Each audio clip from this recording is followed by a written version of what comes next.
Let's get started by just taking a quick look at the interface in 3ds Max and just getting a feel for where everything is located. So as we open up 3ds Max for the first time, let's start to take a look at actually how these things are grouped as far as the interface and the options that we have here, so that once we get started we'll have a little bit better idea of where things are and how to get to those. And so the first thing that we'll look at is upper left corner. We're going to take a look at the application button, and this is basically kind of the file menu here. You can see we have our recent files. We have the ability to create new files, open files, saving, importing, and exporting. All of those options are available here. We have right next to that the quick access toolbar, which will enable us to real quickly undo, save, create new scenes, and so forth. Moving over here, we'll pass where we'll have our scene file. The name of the scene file will be located up here. Then we have the info center, which will give us a little bit more information and some information about our subscription. We can do search, have some favorites and so forth. So a little bit more information there, help, access to the help. Right underneath that, we'll see the menu bar. Okay, so this is going to stay static, and we'll have the ability to come in here under, for instance, edit. We can access some of our transform tools, or some of our selection tools. We've got the tools menu item, which we can come down here and rename objects, go to the viewport canvas, access some of those different tools. We have grouping options here. We have the ability to set some different things with our views, active viewports, viewport configuration, things like that. We can go under create to actually create our different objects and helpers and things.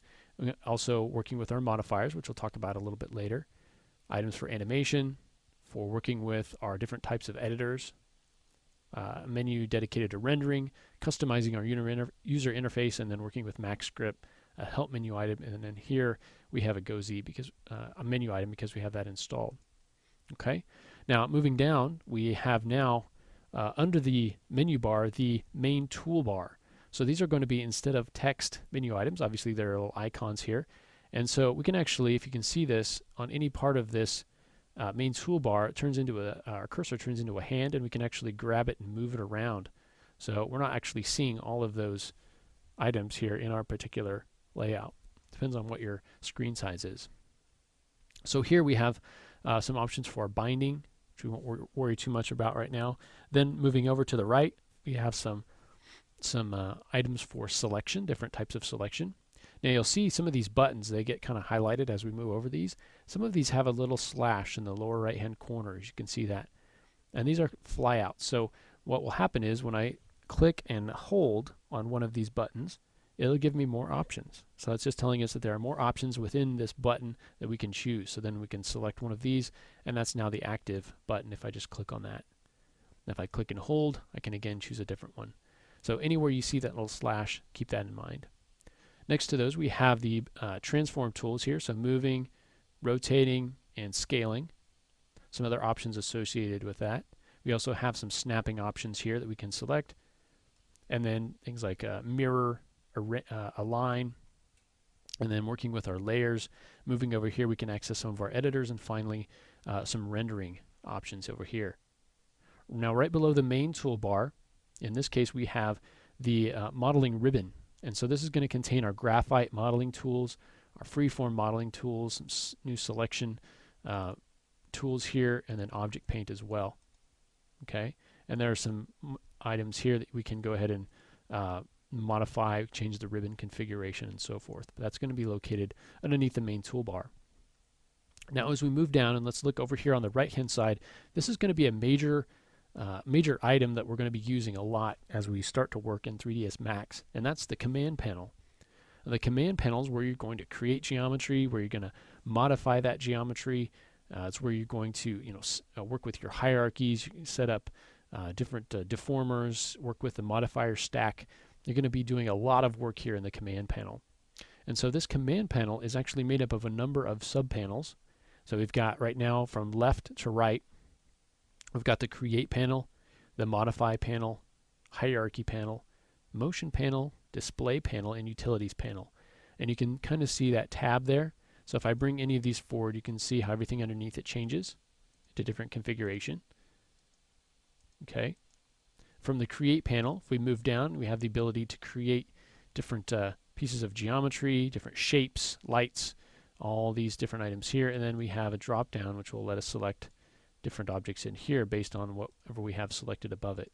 So just kind of think of this as working your way down. You're in Create, and you're creating a specific type of object, and then you're specifying even further underneath that. Now as we start to work with these panels, you'll notice underneath here that we have these sort of collapsible menu items here, and these are called rollouts, and you're going to find these in any of these panels. And so basically you just click on that plus sign and you'll open up all of the tools underneath this specific category. And so depending on the type of object that you have selected and which panel you're in, your rollouts will look different, but the actual structure of the rollout will be the same. And we'll go into greater detail on working with the command panel a little bit later on. As we move down to the lower right hand side of our interface, we can see the viewport navigation controls. So we have the ability to come in here and pan around, orbit around our scene. Okay, zoom in and out. Okay, we'll look at actually navigating our 3D views a little bit later, but that's what these tools are for. And again, some of these are flyouts. Next to those, to the left, you'll see the animation playback controls. So we have the ability to play our animation, move forward or backwards, go to the end, and so forth. Moving again to the left, we will see the keyframing options. So animation keyframe controls over here, turning on auto key and so forth. Next to that, to the left, you'll see we have down here prompt line and also a listener associated with Max Script, which we probably won't get into too much in this course, but it gives us a little bit more information about our scene. Now moving up, we have now the time slider. Okay, or this is actually the track bar, and then this is the time slider up above here. And both of these obviously are associated with our animation. So moving through our animation, and then this is, we can come down here and look at our keys. Okay, up here in the middle, obviously we've got our 3D viewports. So we've got our top view, our front view, left view, and perspective view. We'll take a closer look at the 3D viewports and how to actually navigate those and what the different views are in the next lesson, but that's where the views are. Okay, so just take a little time and familiarize yourself with the interface. Okay, we've got the menu bar up here where we can do all of our saving and opening, and we'll look at that specifically a little bit later. Then we have some of the major basic tools that we'll be using on the main toolbar. Our modeling ribbon. We've got our 3D viewports here, animation information and controls down here, as well as viewport navigation. And then a really big part and component of our work in 3ds Max will be focused here on our command panel. And that's going to be located over here with all of the subpanels. Create panel and modify panel are going to be two of the big panels that we're going to be using. Okay, so just kind of familiarize yourself with the interface, and in the next lesson we'll come in and take a closer look at the 3D viewports and how to actually navigate those and switch those around. So let's take a look at that in the next lesson.